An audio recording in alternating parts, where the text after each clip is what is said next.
తెలుగు రాష్ట్రాల్లో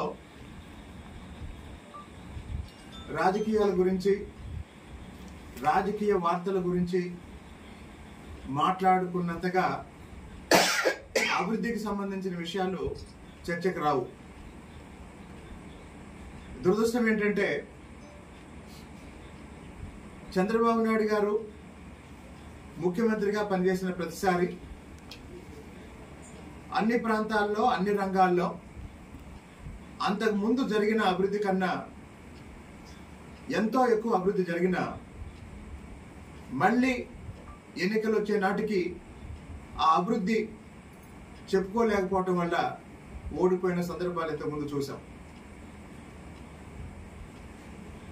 దాదాపు 15 నెలల క్రితం కూటమి ప్రభుత్వం అధికారంలోకి వచ్చే నాటికి ఆంధ్రప్రదేశ్ ఆర్థిక పరిస్థితి అగాధంలో ఉందన్న విషయం వైసీపీ వాళ్ళు కూడా ఒప్పుకున్నాడు.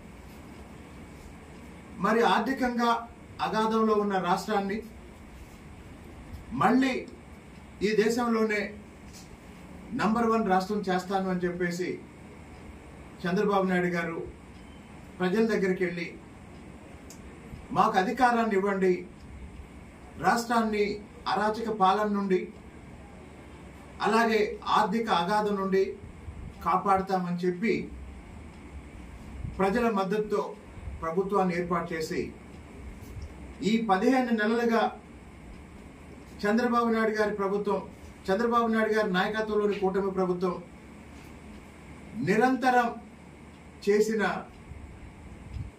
శ్రమ ఫలితంగా ఈరోజు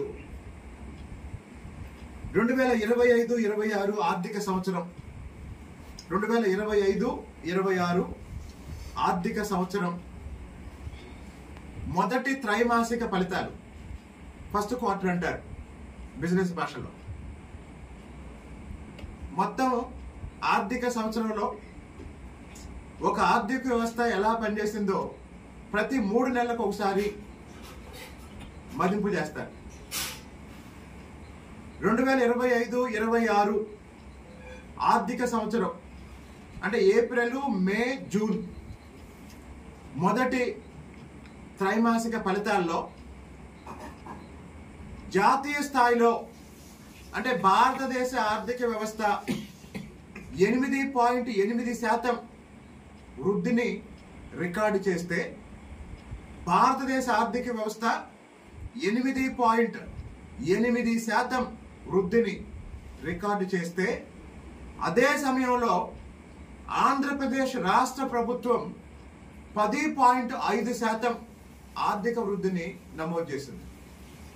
అంటే ఈ దేశ సగటు వృద్ధి రేటు 8.8% అయితే, ఆంధ్రప్రదేశ్ రాష్ట్రం అప్పుల అగాధంలో ఉన్న రాష్ట్రం, నిన్నటి వరకు అరాచక పాలన చూసిన రాష్ట్రం ఇప్పుడు డబుల్ డిజిట్ గ్రోత్ రేటుతో, 2 అంకెల వృద్ధి రేటుతో 10.5% వృద్ధి రేటుని నమోదు చేయటం అనేది చంద్రబాబు నాయుడు గారికి మాత్రమే సాధ్యమయ్యే పని. చంద్రబాబు నాయుడు గారికి మాత్రమే సాధ్యమయ్యే పని.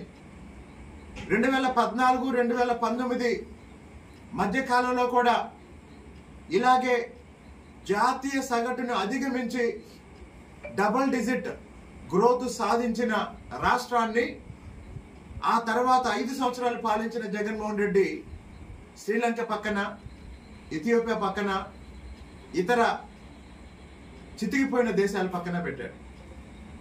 చంద్రబాబు నాయుడు గారు ఎప్పుడు ముఖ్యమంత్రి అయినా ఆంధ్రప్రదేశ్ ఆర్థిక వ్యవస్థ గురించి మాట్లాడుతూ సింగపూర్ పక్కన పెట్టాలంటారు, అమెరికా పక్కన పెట్టాలంటారు, అభివృద్ధి చెందిన జపాన్ పక్కన పెట్టాలంటారు. మరి ఈరోజు ఈ 10.5% వృద్ధి రేటు ఎలా సాధ్యమైందో ప్రజలందరూ ఆలోచించి, జగన్మోహన్ రెడ్డి ఇంట్లోంచి బయటికి రాకుండా విమర్శలకు మాత్రమే వీడియోలు తయారు చేసి పెడుతున్నాడు. బయటకు వచ్చి ప్రెస్ మీట్ కూడా కాదు, ఆయన ఇంట్లో కూర్చొని నలుగురిని పిలుచుకొని వీడియోలు తీసి బయటికి పంపిస్తున్నాడు.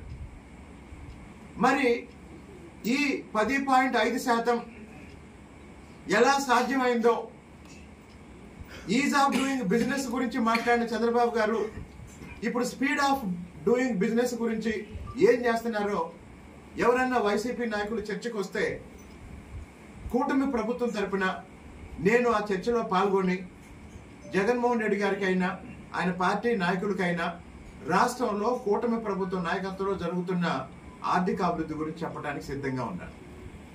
ఈ గణాంకాలే సాక్ష్యం. ఇది తెలుగుదేశం పార్టీ తయారు చేసిన గణాంకాలు కాదు, కేంద్ర ప్రభుత్వ సంస్థలు తయారు చేసిన నివేదికలు. జాతీయ వృద్ధి రేటు 8.8%, ఆంధ్రప్రదేశ్ వృద్ధి రేటు 10.5%.